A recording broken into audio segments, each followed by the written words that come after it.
Hello, আসসালামু আলাইকুম। সবাই কেমন আছেন? চিন্তা করলাম তুফান নিয়ে একটু কথা বলতে আসি। তুফানে অনেক দিন হয়ে গেল।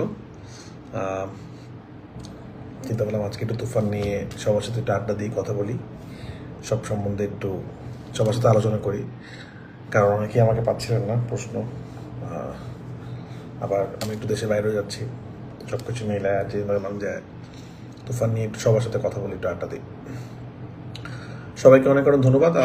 চিন্তা করলাম আমরা লাইভে আসি, তাহলে যেটা হবে সুন্দর করে সবাইকে সব কিছু সহজে বোঝাতে যাবে। সময় পোস্টে অনেক কিছু বুঝিয়ে দেওয়া যায় না আসলে।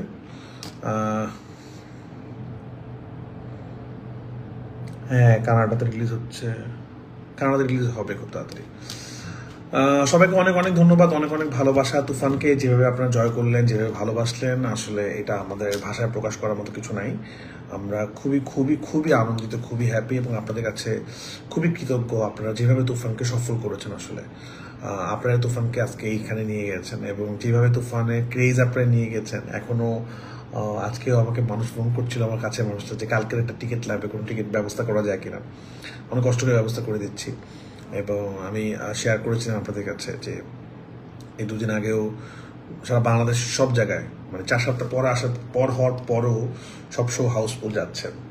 তো এটাই আসলে ভালোবাসা, এটাই পাওয়ার, মানুষের ভালোবাসার পাওয়ার। তো আমরা কৃতজ্ঞ, এই ভালোবাসার জন্যই আমরা বারবার কাজ করতে চাই আসলে।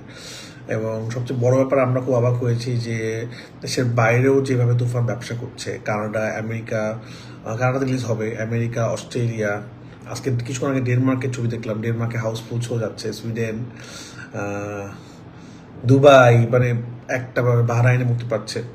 তো যেভাবে বাংলাদেশিরা যেভাবে সিনেমাটাকে ভালোবাসছেন, যেভাবে করে গ্রহণ করে নিচ্ছেন, যেভাবে করে মানে হল থেকে তালি দিয়ে বের হচ্ছেন, এটা আসলে আমাদেরকে অনেক ভালোবাসা দেয় আসলে। তো এবং যেভাবে বাংলাদেশের সব রেকর্ড ভেঙে দিলেন আপনারা, এটা অনেক বড় ব্যাপার আসলে। তুফান আপনারা জানেন কলকাতা রিলিজ হলো। কলকাতা রিলিজ নিয়ে আমরা ছোট্ট করে কথা বলতে চাই আসলে। কলকাতা রিলিজ, একটা কথা খুবই ক্লিয়ার করে সবাইকে বলতে চাই, এটা যে খেয়াল করবেন, আমাদের তুফান বাঙালিদের, আমাদের সিনেমাটা কিন্তু বাংলাদেশি সিনেমা। আমাদের সিনেমাতে আমরা যে গল্পের কনসেপ্ট, আমাদের যে পোশাক, আমাদের যে পুলিশের ড্রেস, আমাদের যে টাকা, প্রতিটা জিনিস কিন্তু বাঙালি, বাংলা। তো আমাদের বাংলাদেশিকে প্রেক্ষাপট থেকে আমরা বানানো আসলে, এটা বাংলা ছবি। এটা কিন্তু আমরা যৌথ প্রযোজনার ছবি না আসলে, জানা যে এটা ভারতীয় ছবি বা কিছু, এটা বাংলা ছবি। আমি এর আগে বাংলা ছবি ইন্ডিয়াতে রিলিজ করেছি, আমার সুড়ঙ্গ রিলিজ হয়েছে, এর আগে হাওয়া মুক্তি পেয়েছে সুড়ঙ্গর আগে। তা আমরা কিন্তু বারবারই একটা কথা বলছিলাম যে এই কথা কেন বলছি, একটু কনফিউশনটা ক্লিয়ার করার জন্য। অনেকে একটু খুশি আর কি, যে তুফান তো ব্লকবাস্টার, বাংলাদেশে টিকিট পাওয়া যাচ্ছে না, ইন্ডিয়াতে তো এত ওরকম না আসলে। মানে হয় না যে কিছু, এটারা তো খুব খুশি যে যাকে একটা দিকে তো জিতছি, যে ঠিক আছে বাংলাদেশে পারি নেই, কানাডাতে পারি নেই, আমেরিকাতে পারি নেই, অস্ট্রেলিয়াতে পারি নেই, ইন্ডিয়াতে তো পারছি। দেখেন, ইন্ডিয়াতে আমরা পরীক্ষামূলকভাবে রিলিজ করেছি সিনেমাটা, শুধু তুফান না, ইন্ডিয়াতে বাংলাদেশি হাওয়াও কিন্তু যেই ব্যবসাটা বাংলাদেশে করেছিল, সেটা ইন্ডিয়া কলকাতায় করতে পারে নাই। সেটা ডুব হতে পারে, সেটা তো সুরঙ্গ হতো। সুরঙ্গ যখন আমরা ইন্ডিয়াতে রিলিজ করেছি, বাংলাদেশে ব্লকবাস্টার চলছে সুরঙ্গ, সুরঙ্গ সেম অবস্থা, প্রিয়তম সেম। তো এটা নিয়ে মন খারাপ করি না আমরা, এবং এটা খুবই স্বাভাবিক বিষয়। তুফান বাংলাদেশি ছবি, ওটা নতুন একটা মার্কেট, নতুন একটা জায়গা। হ্যাঁ, ওরা আমাদের মতো একই ভাষায় কথা বলে, তার মানে এটা না যে তারা আমরা যাই আমাদের মতো তাদের পছন্দ হবে। বাট আমরা এটা ট্রাই করছি, সামনে ইনশাল্লাহ এটা বেটার হবে, আস্তে আস্তে করে। হাত থেকে একটু ভালো সুরঙ্গ, সুরঙ্গ থেকে একটু ভালো তুফান, তুফান থেকে সামনে আরো ভালো হবে। কিন্তু এটা আমরা বারবারই বলছি যে এটা আমাদের শুরু, এবং যেটুকু হচ্ছে আজকে দিন, প্রথম দিন থেকে দ্বিতীয় দিন অনেক বেশি, তৃতীয় দিন আরো বেশি, ডে বাই ডে বাড়ছে, যেটা আমরা চাচ্ছিলাম আসলে। এবং আমরা অনেক হ্যাপি আসলে, কারণ আমরা যেই অলরেডি তুফান বাংলাদেশে অল টাইম ব্লকবাস্টার, ইন্ডাস্ট্রি হিটের পথে। আমেরিকাতে রেকর্ড পরিমাণ ব্যবসা করলো, অস্ট্রেলিয়াতে রেকর্ড পরিমাণ ব্যবসা, কোথাও টিকিট পাওয়া যাচ্ছে না, দুবাইতে, প্রত্যেকটা জায়গার থেকে আমরা ভালোবাসা পাচ্ছি। তো আমরা ভালোবাসা, এবং আমরা কলকাতা থেকেও ভালোবাসা পাচ্ছি, তারা প্রত্যেকটা মানুষ ভালো বলছেন, খারাপ বলছেন, ভালোবাসা দিচ্ছেন। তো আমরা ওরকম চিন্তা ভাবনা করে আমরা কিন্তু জন্য দিয়ে দিতে রিলিজ করেছি, কারণ এটা আশা করারও কিছু নাই। কারণ এখানে আমিও নতুন, আমরাও আসলে, আমিও এখানকার তো ছবি বানাই না, আমি আমার দেশে ছবি বানাই। তো যা হচ্ছে আমরা খুবই হ্যাপি, খুবই আমরা আনন্দিত, এবং আমরা ভালোবাসা জানাই কলকাতার মানুষদেরকে, তারা আমাদের সিনেমাটা দেখছেন। আমরা তাদেরকে অনুরোধ করবো, যারা এখনো দেখেন না, তারা দেখে ফেলতে পারেন, তখন আপনাদের ভালো লাগবে, আপনাদের সময়টা নষ্ট হবে না, আপনাদের ভালো লাগবে। অনেকে অনেক কমেন্ট করছেন, খুব তাড়াতাড়ি দেখবো ভাইয়া, টিকিট পাচ্ছি না। রায়হান রাফি ভাইয়া, please release in Toofan Florida. হ্যাঁ, ফ্লোরিডা খুব তাড়াতাড়ি। নেক্সট উইকে আমেরিকাতে আমি নিজেও হয়তো আসছি। এরকম হতে পারে যে আপনাদের সাথে বসে বসে আমি সিনেমাটা দেখবো। তো আমিও হয়তো আসছি, আজকালকের মধ্যে আমি যাবো আমেরিকাতে, ইনশাআল্লাহ আল্লাহ যদি আমাকে তৌফিক দান করে সহি সালামতে যেতে পারি। আমিও যাব এবং হয়তো নেক্সট উইকে আপনারা যারা ছবি দেখবেন পরশু দিন থেকে, তারা হয়তো বা হলের মধ্যে আমাকে আমেরিকাতে পেয়ে যেতে পারেন, দেখা হয়ে যেতে পারে আসলে। তো আমি কিছু জায়গায় ঘুরবো, তো আপনার সাথে দেখা হয়ে যাবে। আপনাদেরকে অনেক অনেক ধন্যবাদ, অনেক অনেক ভালোবাসা, আপনারা যে ভালোবাসা দিয়েছেন এবং আপনার তুফানকে যেই জায়গায় নিয়ে গেছেন এটা অকল্পনীয় আসলে। বাট যেটা হয় কি, যখন একটা ছবি অনেক ব্যবসা সফল হয় তখন অনেক কিছু বিভিন্ন জিনিস তৈরি হয় আর কি। একটা আমি সব বারবারই বলি, একটা সিনেমা যখন ব্যবসা হয় এটা মাত্র কিন্তু শুধুমাত্র সিনেমা ব্যবসা হয় না, এটা হলে যে পপকর্ন, সেই পপকর্নের ব্যবসা হয়। এটা যে হলে করে যে গাড়ি দিয়ে আমরা যাচ্ছি, যেটা উবার হতে পারে, পাঠাও হতে পারে, সেটা রিক্সা হতে পারে, সেই রিক্সারও কিন্তু ব্যবসা বাড়তে থাকে। যখন একটা হাউসফুল শো হয়, এতগুলো মানুষ কি করে, তারা কিন্তু হলে কিছু না কিছু খায়, তারা কিন্তু হলে আসে এবং হল থেকে যায়, অনেকগুলো মানুষের ব্যবসা হয় আর কি। এবং ইউটিউবে ব্যবসা হয়, গানের অনেক কিছু ব্যবসা হয়। তখনই না কিছু মানুষ বিভিন্ন জিনিস রিউমার ছড়ানোর চেষ্টা। আমি কিন্তু কয়েকদিন আগে আমার ফেসবুকে একটা স্ট্যাটাস দিয়েছিলাম যে গুজবে আপনারা কান দিবেন না, কিন্তু তারপর কষ্ট লাগে যে গুজবে আমরা অনেকে কান দিচ্ছি, মিথ্যা নিউজে আমরা অনেক কিছু ভাবতেছি আসলে। তো যেই কথাটা আমি বলবো না বা আমাদের তুফান টিম থেকে বলবো না, সবকিছুই আসলে ঠিক না। আমার পরবর্তী ছবি নিয়ে নানান ধরনের কথা হচ্ছে, নানান ধরনের দেখলাম যে কথা আমি আসলে বলিই নাই সেরকম কথা নিয়েও কন্ট্রোভার্সি হচ্ছে। এবং যেটা খুবই অবাক করা বিষয় যে যে কোনো কিছুতে আমি একটা কথা বললাম, কমেন্ট করলাম, সেটা নিয়ে যখন কন্ট্রোভার্সি হয় তখন আমরা বুঝতে পারি যাচ্ছে এটার কন্ট্রোভার্সি হচ্ছে বা এই কথাটার পরিপ্রেক্ষিতে এটা হচ্ছে। কিন্তু এমন একটা কথা নিয়ে দেখলাম কন্ট্রোভার্সি হচ্ছে কলকাতাতে, যেটা আসলে এমন কোনো কথা হয়ই নেই, কোনো একটা ফেক একটা ইয়ে থেকে। তো আপনারা, আমি আশা করবো আপনারা সবাই বুদ্ধিমান। কোর্ট যদি কোনো কমেন্টে পান, যে কোর্টের মধ্যে লেখা থাকতে হবে যে অমুক পত্রিকায় এটা বলা হয়েছে বা অমুক ভিডিও, ওরকম কিছু। এছাড়া কারো কোনো ব্যক্তিত্ব কারোরই আসে, কোনো ডিরেক্টর, কোনো নায়ক নায়িকা, কোনো কোর্ট বিশ্বাস করবে না, একটা মানুষ ঠাস করে লিখে দিচ্ছে অমুকে এটা বলছে। তো এটার তো কোনো আসলে ইয়ে নাই। তো আমি দেখলাম আজকে একজন আমাদের দেবদা, তো উনি একটা কোড নিয়ে দিচ্ছে। আমি তো দেখে খুব অবাক, কারণ এই ধরনের কথা আমি করিনি। তো মানে আমি খুব অবাক লাগলো যে কোনো অথেন্টিসিটি নাই, যে মানে এমন কে এই নিউজ, কে এটা ছড়াইলো বা কারা করলো, এটা তাদের প্ল্যানটা কি আসলে। তো এটা আমিও খুব অবাক হয়েছি আসলে, মর্মাহত হয়নি, কারণ আমি এটাতে অভ্যস্ত, বাংলাদেশে এরকম অনেক ফেক জিনিস চলতে থাকে। তো বাট আমি অবাক হয়েছি যে আমি অ্যাটলিস্ট বুঝতে পারি যে কোনটা ফেক না। আর আমি এসব নিয়ে কথা বলি কারণ এত ফেক নিউজ, যেমন আপনারা একটা জিনিস খেয়াল করে দেখবেন, আমরা কিন্তু তুফানের সময় কোথাও বলি নাই যে তুফানে যিশু সেন থাকবে, যিশুদা থাকবে আর কি। কিন্তু এটা কিন্তু সবাই একটা পর্যায়ে কনফার্ম ছিল, যিশু থাকছে, নিশু ভাই থাকছে, মুখ থাকছে। তো এগুলো রিউমার, এগুলো এত বেশি হতে, এবং এই রিউমারগুলো একটা পর্যায়ে কি হয়, মানুষ বিশ্বাস করা শুরু করে দেয় আসলে। কিন্তু এই রিউমারগুলো কিন্তু আমাদের পক্ষ থেকে কোনো কিছু হয়নি, মানুষ দুই তিন মিলাই নিছে আসলে। তো আমি বলবো রিউমারগুলো আপনারা বিশ্বাস করবেন না, রিউমারগুলো বিশ্বাস করলে ভুল বুঝতে হবে বা ঝামেলা হবে। আমি রিউমারগুলো বিশ্বাস করি না এবং বারবারই বলি আপনারা রিউমার বিশ্বাস করবেন না। আপনার যেই চ্যানেলে যে কোনো সংবাদ যখন দেখবেন তখন অবশ্যই আপনারা চ্যানেলটা ওরা কতটুকু অথেন্টিক সেটা বুঝে দেখবেন আসলে। শুধু শুধু একটা কথা হয় না, সেটা নিয়ে রিউমার ঝামেলা। এবং আরেকটা কথা একটু করতে চাই, যেটা নিয়ে প্রচুর কন্ট্রোভার্সি দেখছি বিভিন্ন স্টারদের, ফ্যানদের মধ্যে। এটা আমরা শুধুই করি আসলে। আমার মনে হয় যে একটা সিনেমা নিয়ে পার্সোনাল জিনিস এটা না করাটা উত্তম, সেটা যে কোনো দেশের ক্ষেত্রে হতে পারে। আমি একটা জিনিস শেয়ার করি একটু, আমি চাচ্ছিলাম যেটা আমি আর কিছুদিন পর শেয়ার করব, কিন্তু যেহেতু একটু বেশি এটা নিয়ে কথাবার্তা হচ্ছে, আমার মনে হয় একটু শেয়ার করা উচিত সব কিছু মিলে আর কি। কারণ আমি ইন্ডিয়াতে কলকাতাতে ইন্টারভিউ দিয়েছিলাম সবগুলো পত্রিকাতে, আমি তাদেরকে খুব ক্লিয়ার করে বলেছি সামনের প্রজেক্ট কি প্ল্যান। তারা জানতে চাচ্ছিল আমার কারোর সাথে কাজ হচ্ছে কি হচ্ছে না, আমি বলছি হলে আমি জানাবো। তো আমি জাস্ট একটা কথা ছোট্ট করে বলতে চাই, আমি একজন প্রফেশনাল ডিরেক্টর। আমি আসলে হয় না যে একটা জিনিস ফাইনাল রেডি হওয়ার আগে, ফাইনাল কমিটমেন্ট দেওয়ার আগে আমি ওপেনলি বলবো না, এবং কোনো সময় আমি বলি নাই, সেটা তুফানের ক্ষেত্রে হোক, সেটা সুরঙ্গের ক্ষেত্রে হোক, সেটা যে কোনো ক্ষেত্রে হোক, অফিসিয়াল ডিক্লারেশন ছাড়া আসলে আমি কথা বলি না। আমি নিজে কোনো দিয়ে দিই না, আমার প্রোডাকশন হাউস থেকে অফিসিয়াল ডিরেকশন আসে। বাট যেহেতু অনেক বেশি কথা হচ্ছে, তো একটা জিনিস খালি বলি, আমাদের তুফান কলকাতা রিলিজ হওয়ার আমার টিম যাওয়ার 2 দিন আগে আমি কলকাতাতে চলে যাই। আমি একটা প্রোডাকশন হাউসের সাথে কথা বলে আপনাদের খুব প্রিয় একজন সুপারস্টারের সাথে মিটিং করি, এবং অদ্ভুত ভালো মানুষ উনি, অদ্ভুত ভালো মানুষ, আমি খুবই খুশি। এবং তার সাথে আমি প্রায় ঘন্টা 2 আড্ডা দিই, আমার সামনে কাজ নিয়ে তাদের সামনে কাজ, এবং আমরা চিন্তা করি যে সামনে আমরা ইনশাল্লাহ একটা প্রজেক্ট করবো, সেটা যে কোনো সময় হতে পারে। এবং তার ব্যবহার, আচার, ভালোবাসায় আমি মুগ্ধ হয়ে গেছি আসলে। এবং এত বড় একজন সুপারস্টার, সে আমার মতো ডিরেক্টর সাথে কথা বলছে, ভালোবাসছে, এবং সামনের দিনে প্ল্যান করছি, তার প্ল্যান শুনছি আমি। তো আমি এবং তার তার বাসায় আমি গিয়েছিলাম, তার আপ্যায়ন খুবই মুগ্ধ, মানে এত বড় একজন মানুষ। আমি ফ্যান, আরো তার আমি এমনিও ফ্যান ছিলাম, আরো বড় ফ্যান হয়ে গেছে। নামটা প্রকাশ করছি না, আমি নাম প্রকাশ করতে চাই না আসলে, কারণ আমার মনে হয় অফিসিয়ালি জানলে আপনার নাম বললে ভালো। তো আমার খুবই ভালো লেগেছে। তো ইনশাল্লাহ যদি কোনো সময় হয়, আমাদের ব্যাটে বলে সবকিছু মিলে সময় সবকিছু হয়, ইনশাল্লাহ কাজ হবে।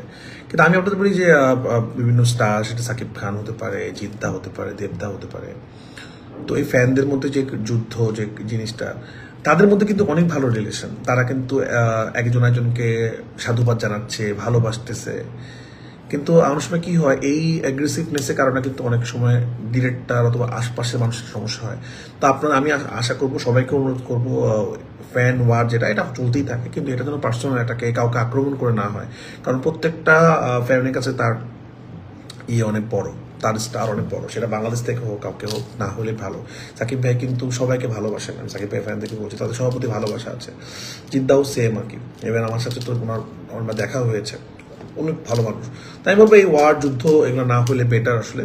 আর আমি এটা ক্লিয়ার করে দিলাম আর কি, খুবই সুন্দর করে এটা কোট করতে পারেন আপনারা, যে আমি এবার তুফান রেডি 2 দিন আগে আমি গিয়েছি কলকাতাতে, এবং সব থেকে বড় একজন সুপারস্টারের সাথে তার বাসায় গিয়ে আলোচনা করেছি, এবং সামনে আমাদের কাজ আসতেও পারে, সবকিছু হলে আসতে পারে, সেটা ভবিষ্যতে যে কোনো সময় আসবে ইনশাআল্লাহ, সে আসতে পারে। যেহেতু আমি ক্যালেন্ডার সাজাচ্ছি, এবং আমরা দুজনেই চাই সামনে কাজ করবো ইনশাআল্লাহ। তো আর আমি আপনাদের অনুরোধ করবো, আমি দেবদার কাছেও ইয়ে হয়েছি যে কেন ফেক নিউজের থেকে, কারণ আমি একটা অনেক ফ্যান ওয়ার হয়, আমি একটা শ্বাস করে শেয়ার দিয়ে দিব না। তো আমি ওই যে নিউজটা শেয়ার করা হয়েছে সেটা ছিল আসলে ফেক, যেটা আমরা কেউ জানি না কোথেকে আসছে, সেটাও জানি না। তো আমি সবাইকে অনুরোধ করবো, ফেক থেকে সাবধান, আপনারা ফেক নিউজে কান দিবেন না, ফেক নিউজের দিকে চোখ দিবেন না। ফেক নিউজ থেকে অনেক সময় ভয়াবহ জিনিস হতে পারে আসলে। আপনারা অথেন্টিকটা শুনুন আর কি, অথেন্টিকটা শুনলেই বেটার। এবং আমাদের কথা পর্যন্ত ওয়েট করুন, আমরা কি বলছি, আমরা কি জানাচ্ছি, এ পর্যন্ত ওয়েট করুন, তাহলে ভালো। তুফানে ফিরে আসি। তুফান নিয়ে তো প্রচুর প্রচুর প্রচুর কথা, সবাই অনেক কথা বলছে, অনেক অনেক কথা হচ্ছে। নেক্সট মুভি করছেন, ক্লিয়ার হলো বিষয়টা। হ্যাঁ, দেখেন, আমি নেক্সট ছবি আবার বলছি, এটা জিনিসটা ক্লিয়ার করি। দেখেন, একটা ডিরেক্টর একটা সিনেমার পরে অনেক জনের সাথে মিটিং করবে, একটা আর্টিস্ট মিটিং করবে। মিটিং করা মানেই তারা কিন্তু একসাথে কাজ করছে না। একটা সিনেমা শুধুমাত্র একজন ডিরেক্টর, একজন হিরো এইভাবে হয় না। একটা সিনেমাতে একটা প্রপার প্রোডাকশন হাউস থাকে, একটা সিনেমা প্রপার বাজেটিং থাকে, একটা গল্প থাকে, সবকিছু ম্যাচ করে আমরা একটা ভালো জিনিস উপহার দিতে চাই। সেটা যদি হয় সুপারস্টার কারোর সাথে, সেটা অনেক দিনের প্ল্যানিং লাগে, অনেক সুন্দর করে করতে চাই, যে কাজ করবো করে ফেলবে এরকম না। তো আমি সাকিব ভাইয়ের সাথে কিন্তু সময় নিয়ে কাজ করার চেষ্টা করেছি আসলে। তো এই সময় নিয়ে করেছি বলে কিন্তু তুফান একটা ব্লাস্ট হয়েছে আসলে, হুটহাট করলে এটা হতো না। তো আমি অন্য সুপারস্টারের সাথে কোনোদিন কাজ করি, আমি অবশ্যই সময় নিয়ে সুন্দর করে প্রপারভাবে করবো জিনিসটা, সুন্দর করে। তো বিষয়টা এরকম না যে দুজন মানুষ চাইলে অনেক সময় হয়ে যায়, বাট অনেক কিছু একসাথে হতে হয়, শিডিউল থেকে শুরু করে, কারণ আমার এরপরে অন্য সিনেমা কমিটমেন্ট আছে, অনেকগুলো প্ল্যান আছে, অনেকগুলো বড় বড় স্বপ্ন দেখছি আপনাদের জন্য। সামনে ইনশাল্লাহ আমরা খুব অফিসিয়ালি সেগুলো ঘোষণা দিব। কারণ তুফানে আপনারা যেইখানে তুফানকে নিয়ে গিয়েছেন, এখন আসলে এর থেকে বেটারই করতে হবে, এর থেকে নেওয়া যাবে না আসলে। তো এটা একটা প্রেশার। তো আমরা চেষ্টা করছি যে এখান থেকে বড় করে আরো কি করা যায় আসলে, সেটা তুফান 2 বা অন্য জিনিস, সেটা কি করা যায়, কিভাবে আপনাদেরকে আরো বেটার ছবি দেওয়া যায়, তা আমরা চেষ্টা করছি। তো আস্তে আস্তে আমাদের প্রোডাকশন হাউস আলফা, এসবিএফ সুন্দর করে আপনাদেরকে ঘোষণা দিবে। তারাও চেষ্টা করছে এর থেকে বেটার কিভাবে করা যায়। কারণ এই যে ব্যবসা আপনারা দেখিয়েছেন বাংলাদেশে, একটা যে ধারণা ছিল যে বাংলা ছবি নাকি মানুষ দেখে না, বাংলা ছবিতে নাকি ব্যবসা হয় না। তো আলফাই দেখিয়ে দিয়েছে, এসবিএফ আলফা এন্টারটেনমেন্ট দেখিয়ে দিয়েছে আসলে ব্যবসা বাংলাদেশে হয়, এভাবে ব্যবসা করতে হয়, সিনেমা ব্যবসা করা যায় বাংলাদেশে। এবং আমি আশা করব সামনে আরো ব্যবসা হবে, হল অনেক বেশি হল হবে। আমাদের হল সংখ্যা অনেক কম, প্রচুর মানুষ সিনেমা টিকিট না দেখে বাসায় ফিরে যাচ্ছে। আসলে যদি আমাদের সিনেমা হল সংখ্যা বেশি থাকতো তাহলে এটা হতো না। এবং এবার আমি সব থেকে বেশি অবাক যেটা হয়েছি, বাংলাদেশে তো আমি মোটামুটি গিয়েছিলাম 2-3 দিন পরে, রেকর্ড হয়ে গেল বাংলাদেশে, সব রেকর্ড ভেঙে ফেললো। দেশের বাইরেটা নিয়ে আমি গিয়েছিলাম যে ওখানে কি অবস্থা, বাঙালিরা এত দূর থেকে সিনেমা, বাট দেশের বাইরের বাঙালিরা আমাদেরকে অবাক করে দিছে আসলে। মূল কথা আমাদের সিনেমাটা বাঙালিদের জন্য, তো আমাদের দেশের মানুষের জন্য। তারা যেখানে যেই দেশের মানুষ যেখানে যেখানে আছে তারা ছুটে এসে সিনেমাটা দেখছে। তো এটা আমাদেরকে অনেক বেশি আনন্দ দিয়েছে। তো আমি খুব অবাক হয়েছি যে দুবাইয়ের মতো জায়গায় বাংলা সিনেমা হাউসফুল, কানাডার মতো জায়গায়, অস্ট্রেলিয়ার মতো জায়গায় আমাদের সিনেমা হাউসফুল, টিকিট পাচ্ছে না মানুষ, সোল্ড আউট হয়ে যাচ্ছে। আমেরিকার মতো জায়গায়, সুইডেনের মতো জায়গায়, লন্ডনের মতো জায়গায় 1 সপ্তাহ চালানোর কথা ছিল, এত ভালো রেসপন্স, শো বাড়ায় ডাবল করতে হয়েছে। তো সব ভালোবাসা আপনাদের জন্য এটা সম্ভব হয়েছে, এবং আপনারা এখনো বাংলাদেশের হাইটস সব থেকে শো বেশি স্টার সিনেপ্লেক্স, যমুনা, লায়ন, সবগুলো জায়গায়। লায়নের রেকর্ড তো আমি কিছুদিন আগে জানাইছি আপনাদেরকে, লায়নের গ্রস সেলে সব রেকর্ড ভেঙে দিয়েছে তুফান, স্টার সিনেপ্লেক্সের সব রেকর্ড ভেঙে দিয়েছে তুফান। ইভেন সিঙ্গেল স্ক্রিন কিছুদিন পর আমরা জানাবো, সিঙ্গেল স্ক্রিনগুলো খুব ভালো, 4 সপ্তাহ পরও যেভাবে হাউসফুল যাচ্ছে, মনিহার থেকে শুরু করে প্রত্যেকটা বড় হল অলরেডি অনেক রেকর্ড ভেঙে দিছি, সামনে আমরা অফিসিয়াল সুন্দরভাবে জানাবো। তো রেকর্ড থেকে ভালোবাসা রেকর্ড সব ভেঙে দিচ্ছে আমার সিনেমা নিয়ে। আপনার এর আগে যত ভালোবাসা দেখিয়েছেন সব রেকর্ড ভেঙে গেছে এই তুফানে। চেষ্টা করব সামনে আরো ভালো ভালো সিনেমা বানানোর জন্য। সবাইকে অনেক অনেক ধন্যবাদ জানাচ্ছি। ছোট্ট করে লাইভে আসলাম, চিন্তা করলাম এত কথা লিখিয়ে আমি সুন্দর করে গুছায় বলতে পারি না, তো ভিডিওতে বলে দিই। সেটাও আমি খুব ভালো বলতে পারি না, কারণ আমি একটু ক্যামেরা, আমার মনে হয় একটু এত সুন্দর করে কথা বলতে পারি না ক্যামেরার সামনে। সবাই আমার জন্য দোয়া করবেন, আমি যেন ভালো ভালো ছবি বানাতে পারি। তুফান যারা ইন্ডাস্ট্রি হিট করছেন তাদেরকে অনেক অনেক সেলুট। আবার একটা কথা আবারও খুব ক্লিয়ার করে বলে দিচ্ছি, যখনই কোনো নিউজ কোড হবে সেটা এমন কিছু কোড হওয়া যাবে না যেটা আসলে ফেক কোডের উপর যদি আপনি কথা বলেন, সেই কথাটাও কিন্তু ফেক হয়ে যায় আসলে। তো আমরা সেই কথা মধ্যে কথা বলবো যেটা কিনা অথেন্টিক আসলে। আমাকে নিয়ে আমার কোনো কমেন্ট যদি আপনারা দেখেন, অবশ্যই যেটা মিলাই নেবেন সেটা কতটুকু অথেন্টিক, কতটুকু আমার পেজ থেকে আসছে কিনা, যে কোনো কিছু আসতেছে। প্লিজ রিউমার থেকে দূরে থাকেন, এই রিউমার নিয়ে অনেক রকম সমস্যা হয়। তো রিউমার সৃষ্টি থেকে বিরত থাকতে হবে। অনেক সময় অনেক পেজ, অনেক ওরা একটু টস করে নিউজ করে। যেমন আপনারা খুব আবার উদাহরণ দিচ্ছি, যেমন তুফানে ভিলেন নিয়ে অনেক কথা হয়েছে, কিন্তু আমরা কিন্তু কোনো কথাই বলিনি, কিন্তু আপনারা কিন্তু বিশ্বাস করে নিয়েছেন। তো আপনারা যদি রিউমারগুলো বিশ্বাস করা বন্ধ করেন তখনই বন্ধ হয়ে যাবে। আপনার রিউমার নিয়ে কথা বলেন, বেশি বিশ্বাস করেন, এটা নিয়ে খুবই সিরিয়াস হয়ে যান। এই দেখেন একটা রিউমার নিয়ে একটা কথা, যে কথা কাছ থেকে আসে, তুফান টিম থেকে আসেনি, এটা নিয়ে একটা ওয়ার্ড চললো। তো আমি সবাইকে বলবো এসব বন্ধ করেন। বাংলা সিনেমা আমাদেরকে এগিয়ে নিয়ে যেতে হবে, সব সিনেমা জিততে হবে আমাদের। আমার সব অভিনেতা অভিনেত্রী সিনেমা আমাদের দেখা উচিত, সবার সিনেমা দেখতে হবে, সবার সিনেমা আমাদের ভালোবাসতে হবে, বাংলা সিনেমাকে আমাদের এগিয়ে নিয়ে যেতে হবে আসলে। এবং আমরা এটাই চাই। আমাদের সাকিব ভাই, আমাদের মেগাস্টার সাকিব খান যেভাবে কষ্ট করছেন, আমি তার সাথে থেকে অনেক কিছু শেখার চেষ্টা করছি, যে এত কুল মাইন্ডে, ঠান্ডা মাথায় উনি অনেক চেষ্টা করছেন, স্বপ্ন দেখছেন এর থেকে বেটার কি করা যায়, এর থেকে বেটার কি করা যায়। তো আমি তাদের ফ্যান থেকে বলবো যে আপনারাও ঠান্ডা হন, আমরা ভালোবাসা দিই মানুষকে, আমরা না করি। ঠিক আছে, একজন বলুক, কিছু মানুষ খুশি হবে, কিছু মানুষ বলার চেষ্টা করছে, কারণ বাংলাদেশে এমন লেভেলের ব্লকবাস্টার, কোথাও টিকিট পাওয়া যাচ্ছে না, তারা একটা জায়গা পেয়েছে, একটু বলতে দেন তারা। কারণ আমরা জানি আমাদের মার্কেট ওটা না, আসলে আমাদের যেটা দরকার আমরা সেটা করে ফেলেছি, আল্লাহ আমাদের দিয়েছে। এরপরে যেটা হচ্ছে সেটা বোনাস, সেটা একজন হলে একটাই আমাদের জন্য বোনাস, খুবই সহজ কথা আর কি। তারপর যে লেভেলে মানুষ, আমি আজকে একটু আগে রিপোর্ট দেখতেছিলাম, হিউজ মানুষ, আমরা কালকে প্রথম দিন থেকে সেকেন্ড দিন অনেক বেশি কলকাতাতে, এরপর আরও বেশি।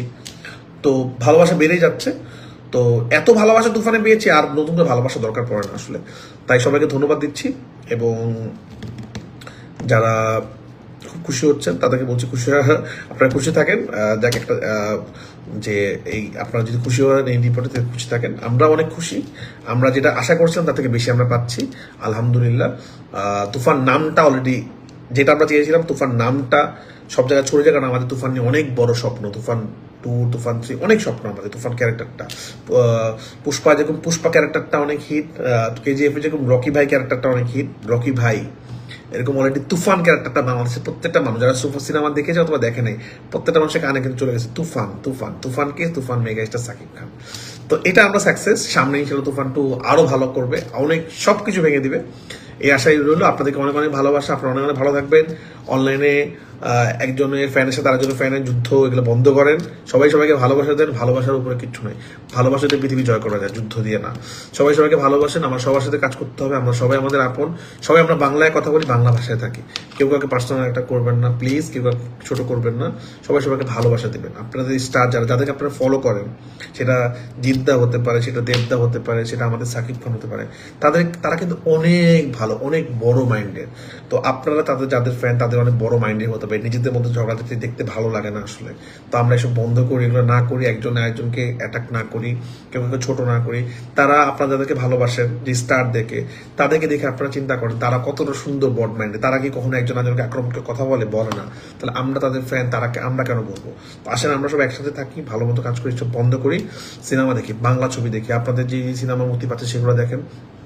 আর তুফান তো সবাই দেখছে, তুফানের পরে যারা যে সিনেমাগুলো মুক্তি হবে সেগুলো দেখেন। একটা কথা বলে শেষ করতে চাই, আবারও বলছি, তুফানে বাংলাদেশে যারা সিনেমা দেখতে চান, অনেকেই হলে গিয়ে ফিরে আসছেন সিনেপ্লেসগুলোতে, কারণ টিকিট পাচ্ছেন না। প্লিজ এই কথাটা বারবার বলতেছে, আমার খুব খারাপ লাগে আমার সিনেমাটা কেউ হলে গিয়ে দেখে না ফিরে আসলে আর কি, টিকিট না পেয়ে। তো প্লিজ আপনারা অনলাইনে অগ্রিম টিকিট কেটে যান, অথবা একদিন আগে কাউকে টিকিট কাটান। হুট করে প্ল্যান করে গেলে তুফানের টিকিট আপনারা বাংলাদেশে পাবেন না, বা বাংলা আমেরিকাতে কোথায় পাবেন, আপনারা অনলাইনে বুকিং করতে হবে। তো প্লিজ আপনারা অনলাইনে একটু প্রি বুকিং করে যান, তাহলে আপনাদের জন্য ভালো হবে। অথবা একটু আগে যান, তাহলে আপনার টিকিটগুলো পাবেন, নাহলে আপনাদের ফিরে আসতে হবে। সবাইকে অনেক অনেক ধন্যবাদ, অনেক অনেক ভালোবাসা, এবং ভালো থাকবেন, সবাইকে ভালো রাখবেন, সুস্থ থাকবেন, সাবধানে থাকবেন। আসসালামু আলাইকুম রহমতুল্লাহ।